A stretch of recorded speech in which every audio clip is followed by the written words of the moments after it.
Kartulikrõps ei ole tervislik toit. Kohe näeme, miks. Kuna see sisaldab nii palju rasva, siis ta läheb päris korraliku leiga põlema. Praegu üks õpilane aitab mind ja paneb selle põlema.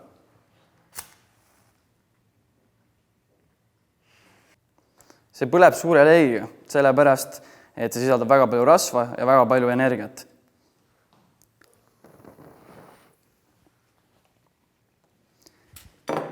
Siin on 165 grammi kartulikrõpsu.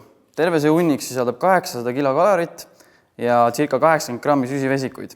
Selleks, kui sa tahad terve selle kartulikrõpsu hunniku ära süüa, siis sa peaksid sööma terve selle hunniku kartulid ära ja veel lisaks 50 grammi puhast searasva. See on terve selline hunnik.